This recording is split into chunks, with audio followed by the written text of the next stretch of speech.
Paslun. Bismillahirrahmanirrahim. Ila hadratin Nabil Mustafa Rasulillah sallallahu alaihi wasallam wa ala alihi wa sahbihi wa dzurriyyati wa kulli sahabati Rasulillah. Khususan ila jamil ulama ila min ila arwahi masyayikhina masyayikhatan muslimin. Al-Fatihah. A'udzu billahi minasy syaithanir rajim. Bismillahirrahmanirrahim. Alhamdulillahirabbil alamin arrahmanir rahim maliki yaumiddin. Wa iyyaka nasta'in ihdinas siratal mustaqim siratal ladzina an'amta 'alaihim ghairil maghdubi 'alaihim waladdallin. Bismillahirrahmanirrahim. Paslun ari ieu eta hiji pasal wasyara itu salati jeung ari pirang-pirang syaratna salat. Qabla dukhuli samemeh asup fiha dina salat. Qabla dukhuli samemeh asup fiha dina salat. Khamsatu asya'a eta aya 5 pirang-pirang perkara. Wasyurutu jeung ari ngaran syarat jam'u syartin eta jamak lapad sartun. Wasyurutu jeung ari lapad surut. Wasyurutu jeung ari lapad surut jam'u syartin eta jamak lapad syarat. Jadi aya dina hiji kitab mah syurutus sholati di dieu mah syaraitus sholati. Sarua KBG jamak taksir wa huwa ma tagoyyaro an bina'i mufradi. Surut jamak taksir, syara'it ke jamak taksir. Ngan lamun surut mah sakal ma'aziyadahna ditambahan ku wau, lamun syara'it mah sakal ma'aziyana tambah ku alif jeung hamzah. Sabab dina lapad syaroto. Naon si ari ngaran syarat wa huwa jeung ari ngaran syarat lugotan ceuk lugot al alamatu eta ciri. Wa huwa jeung ari ngaran syarat lugotan ceuk lugot al alamatu eta ciri. Wa syar'an jeung ari syarat ceuk syara ma eta perkara tatawaqqafa anu ngadago eta emma. Ma eta perkara tatawaqqafa anu ngadago eta emma sihatas sholati kana sahna salat. Naon alaihi eta emma. Walaisa jeung lain emma juz'an eta hiji juz minha tina salat. Walaisa jeung lain emma juz'an eta juz minha tina salat. Jadi sindak nama singkatnya yang dinamakan dengan syarat itu adalah sesuatu yang harus ada sebelum salat itu dilaksanakan. Jadi itu syarat secara umum. Yang dinamakan syarat adalah sesuatu yang harus ada sebelum perkara itu dilakukan. Itu syarat ngaran. Nah, ini berkaitan dengan naon? Berkaitan dengan sholat. Berarti yang dinamakan syarat sholat adalah sesuatu yang wajib wajib dihadirkan sebelum sholat itu dilakukan. Ari ngaran sholat naon? Aqwalun wa af'alun muftatahatun bit takbir wa muhtatamun bit taslim. Berarti syarat itu adalah sesuatu yang harus ada sebelum takbir itu dilakukan. Maka itu syarat. Wa kharaja jeung kaluar bihadal qayyidi ku ieu qayyid naon ar-ruknu rukun. Wa kharaja jeung kaluar bihadal qayyidi ku ieu qayyid naon ar-ruknu rukun. Fa innahu karna sanyana rukun juz'un. Fa innahu karna sanyana rukun tansibul isma wa tansibul isma wa tarfa'ul khobar. Fa innahu karna sanyana rukun juz'un eta hiji juz minas sholati tina sholat. Berbeda dengan rukun. Kalau rukun naon? Berarti kebalikanana. Rukun itu adalah sesuatu yang harus ada di dalam jero eta perkara. Lamun dina sholat menaon? Sesuatu yang wajib ada di dalam sholat itu rukun. Jadi dua-duanya tetap secara garis besar dua-duanya hukumnya wajib. Tapi ada wajib yang dilakukan sebelum sholat, ada yang wajib dilakukan di dalam sholat. Maka engke imbasna kana naon? Imbasna kana batal jeung teu sah. Lamun sholat tidak ada rukun berarti hukumnya tidak sah atau batal? Jamak kafir sholat sah tidak batal? Tidak sah atau batal? Tidak sah. Berarti itu kaitan dengan syarat. Karena Islam itu adalah sesuatu yang harus ada sebelum melakukan sholat. Jadi intinya naon? Intinya nanti syarat itu berhubungan dengan tidak sah. Kalau rukun berhubungan dengan batal gitu. Batal dan tidak batal, batal dan sah. Al awalu ari nomor kahiji toharatul a'doi eta bersih anggota.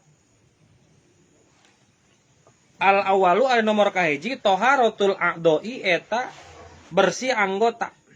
Minal hadasi tina hadas. Al asgori tegesna hadas leutik wal akbari jeung hadas gede. Sebelum melakukan sholat maka syarat naon toharatul a'doi minal hadasil asgor wal akbar itu geus kalaksana gitu. Jadi tidak sah orang sholat kalau dina kaayaan kok kotor tina naon tina hadas leutik jeung hadas gede. Maka bersih itu kudu aya dina luareun sholat sebelum melakukan sholat. Maka simpulna mafhum mukhalafahna kalau orang sholat dina kaayaan boga hadas leutik atau boga hadas gede hukumnya tidak sah, awas lain batal tapi tidak sah sabab tidak nah tadi teh ngamulazamahna tidak sah itu dengan syarat. Kalau rukun ngamulazamah dengan batal.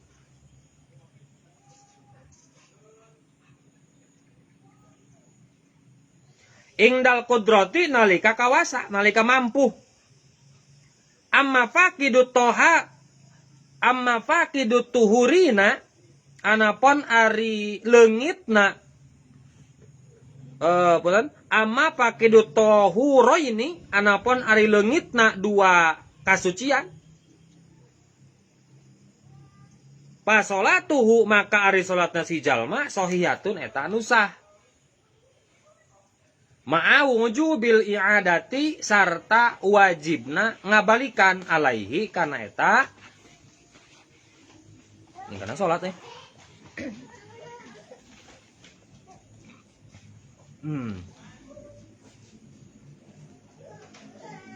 Hei. Alaihi. Karena sholat balik na eh.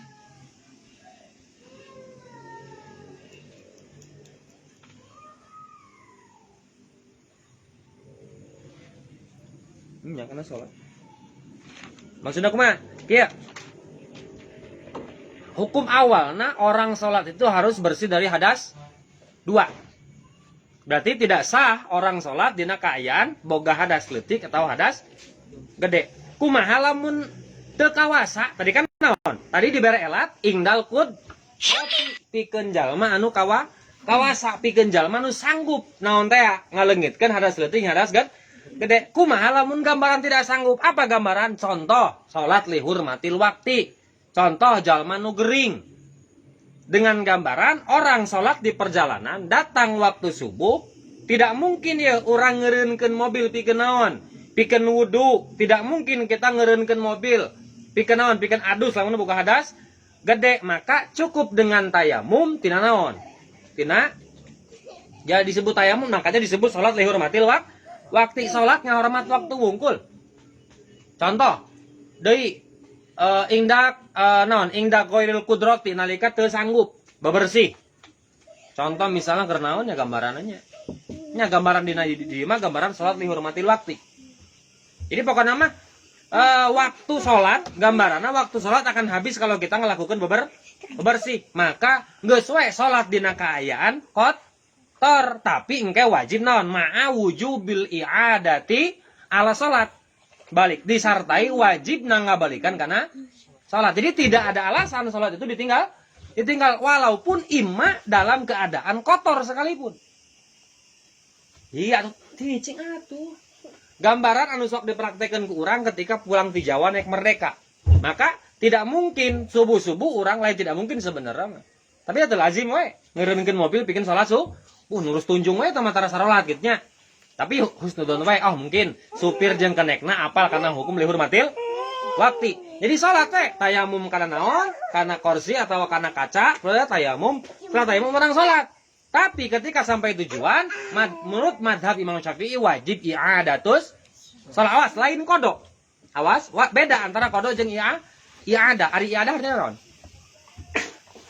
Ngabalikan deui lamun kodok ngagantian. Ieu bukan kodok, iya ada. Nah ini banyak yang masih banyak yang salah. Ketika kita sholat dalam keadaan memang tidak sanggup bebersih, maka setelah bersih walaupun sudah habis waktu sholat, kita wajib i'adatus sholat. Ngabalikan di sholat.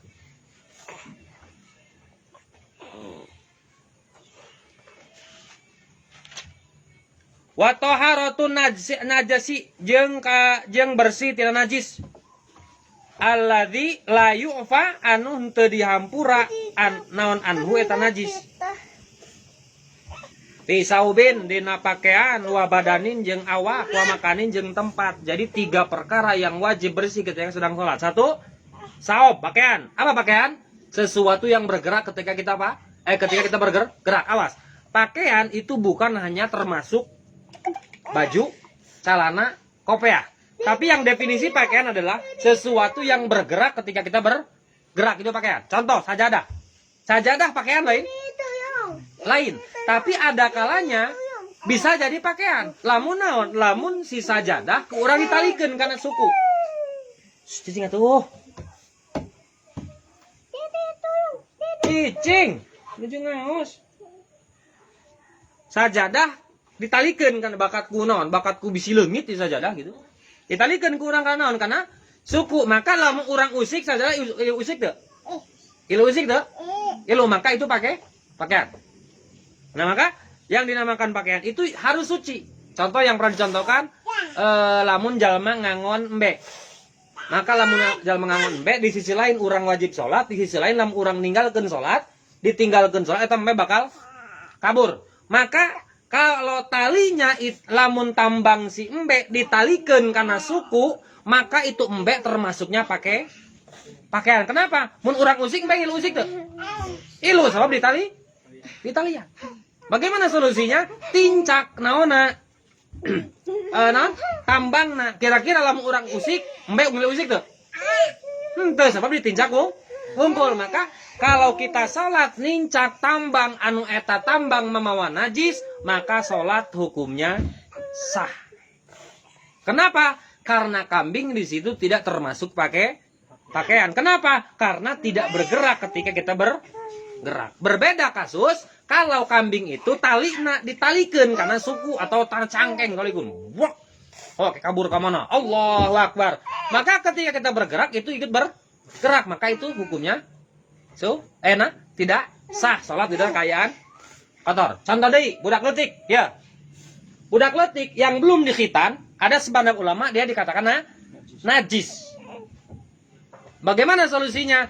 Asal si budak jangan ikut bergerak rukun. Si di ngaji bong ngaji tengah aja contohan. Contoh. Lagi bapakna keur sujud. Ketika anak sedang sujud, anakna naik karena tonggong. Maka selagi sujud seberapa rukun? 1 rukun. Nah, ketika bangun dari sujud, di anak udah dalungkeun. Kudu lepas maksudnya mah. Kenapa? Karena selama lamun anak ngilu sarukun itu belum termasuk pakaian. Masih termasuk apa? Belum pakaian. Tapi ketika kita melaksanakan 2 rukun, anak ikut, berarti najis ikut dalam 2 rukun rukun fi'li, maka sholat tidak sah atau batal karena di dalam sholat. Jadi gitu. Jadi lamun misalnya ayah budak nu can disunat lalaki ngilu sholat, maka jangan sampai dia ikut ngagandong ka urang ngikutkeun 2 kali rukun. Itu udah ke mana? Dia main di situ.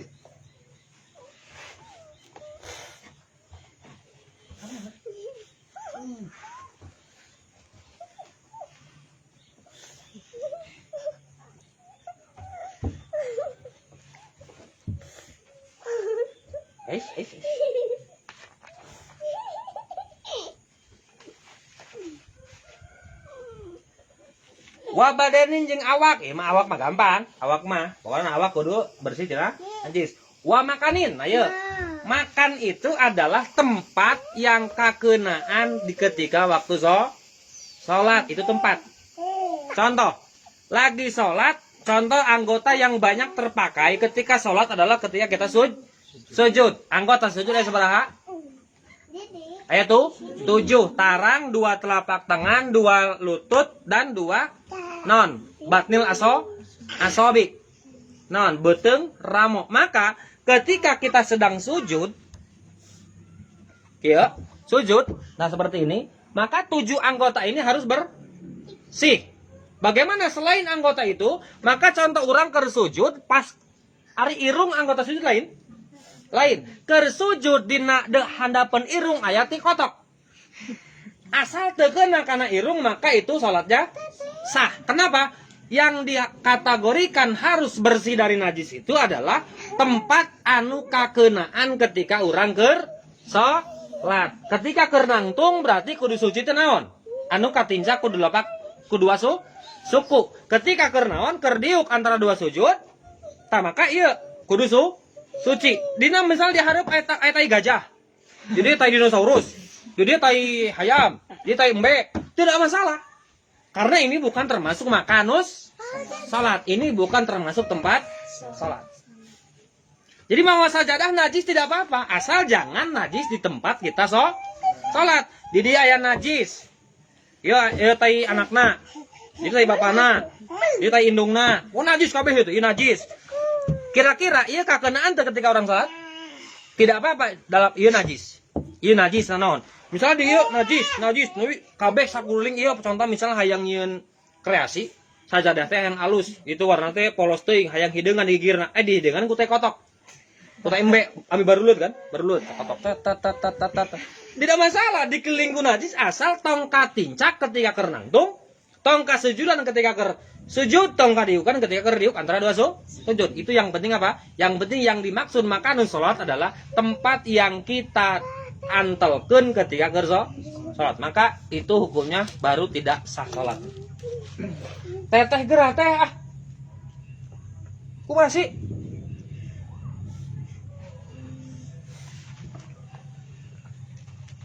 Wah, itu namanya naon? Namanya tempat salat, kudu bersih, suci. Wah, sayad guru jeung sakedeung deui ngajelaskeun. Sunat antakan. Saha al-musannif pemusannif hadal akhiri karena ieu nu akhir qoriban bari deukeut. Jadi sakedeung deui musannif menjelaskeun. Cenah kitu. Wasani jeung ari nomor kaduana satrul launil aurati eta tutup bentukna atawa rupana aurat. Ingdal kudrati nalika mampu. Walau kana jeung lamun bukti saha asah suhiji jalma kholian eta talanjang fidul matin dina popoek. Fa in ajaza maka lamun apes sisa khos an satriha tina nutupana aurat. Solat sisa khos arian barina talanjang. Solat sisa khos arian barina talanjang. Wala yukma jeung teu meunang isyarah sisa khos birruku'i kana ruku. Wasujudi jeung sujud. Bal yatimmu balik tanyampurnakeun sisa khos huma kana ruku jeung sujud.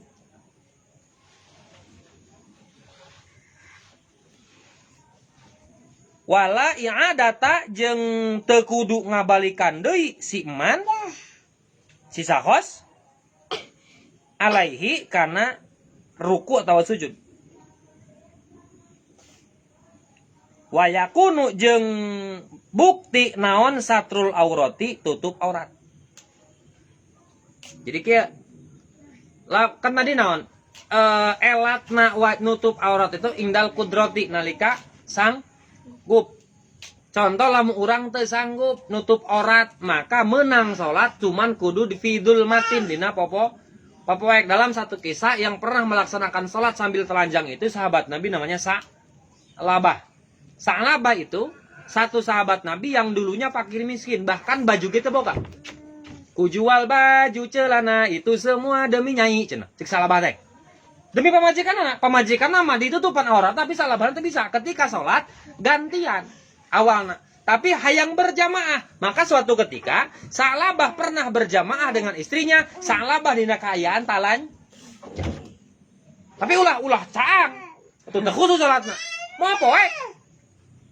Ruku jeung sujudna ge tong make isyarat. Sampurnakeun bae bal yatimu alar ruku'i was sujudi, sampurnakeun. Kenapa? Karena ruku jeung sujud itu lamun misalnya naon, kan ruku jeung sujud kan ngaboleker. Nya kan ngatung-atungan ke ruku jeung sujud ketempo kan gitu.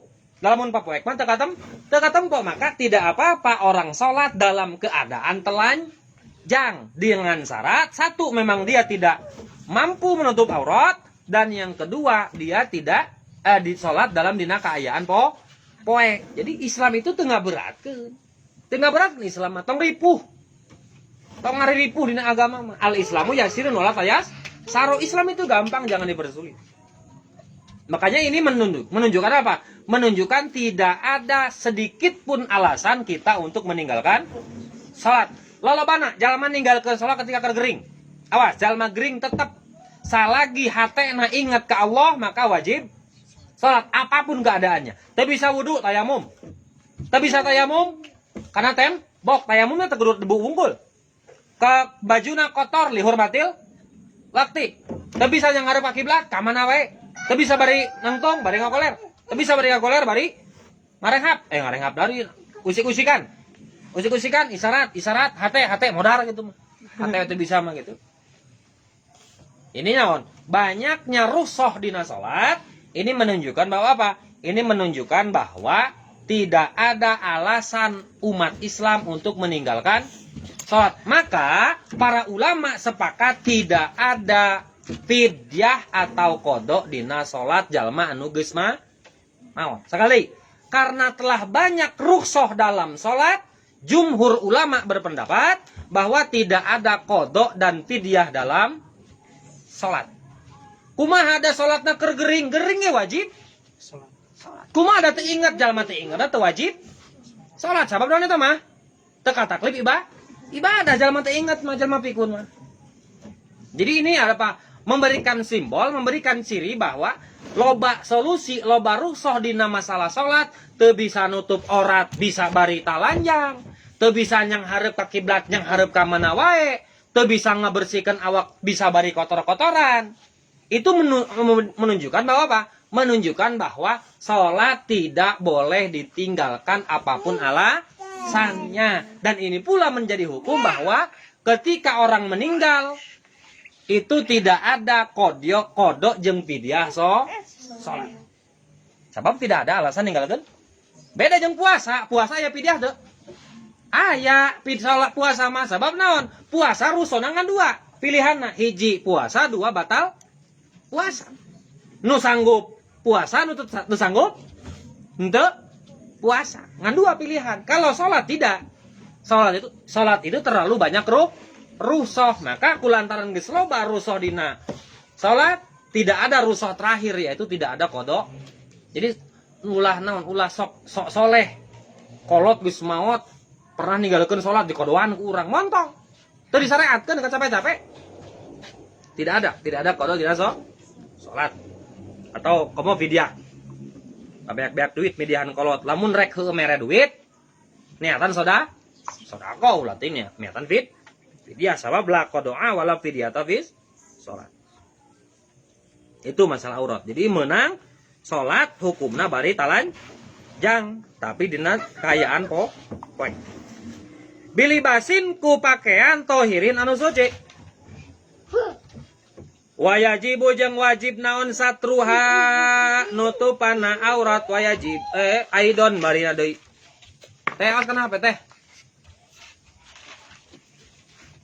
Wayajibu jeung wajib naon satruha nutupana aurat aidon barina deui fi ghairi sholati disalian ti salat anin nasi ti manusa.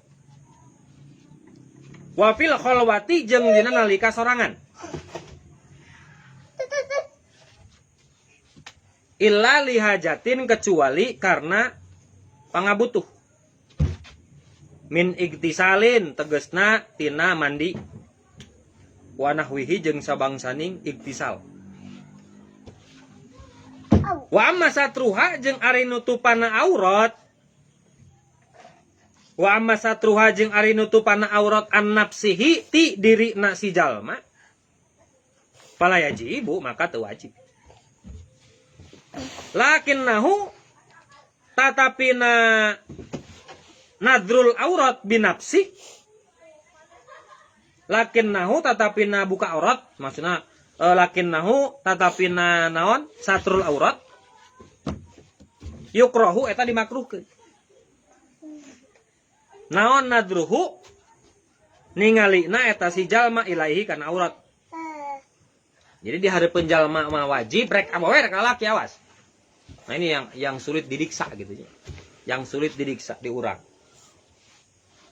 Nempokeun orat rek ka lalaki rek ka awewe eta hukumna teu meunang. Lamun ka diri sorangan mah menang tapi makruh. Nah, itu sulit.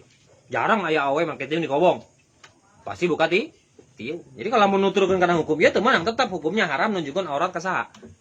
Ka batur imma rajulun wa imma mar'atun rek awewe ka laki. Makanya kita ngambil masalah aurat itu bukan dari mazhab ieu. Jadi kalau kita berkata mazhab siapa ini mazhab Imam Asy-Syafi'i. Jadi masalah aurat kita itu tidak bermazhab ka Syafi'i sebenarnya. Mazhab Syafi'i itu ya dihareupeun lalaki jeung lalaki ge tetap wajib tutup aurat. Dihareupeun awewe tetap wajib tutup aurat. Bahkan dalam mazhab Syafi'i itu kudu naon? Kudu pakai burqah. Itu mazhab Syafi'i. Kita lebih ngamadhab masalah kerudung, masalah aurat itu lebih ngamadhab ke Imam Ibnu Hambal. Imam Hambali itu ya seperti ini. Mimana bitisari ra'si ila lahi. Nempi ka naon ieu? Aurat. Itu kita lain ngamadhab ke Syafi'i sebenarnya.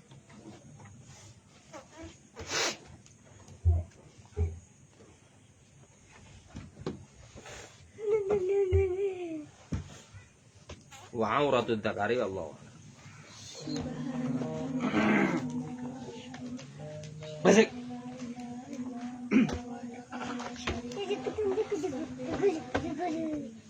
Baba.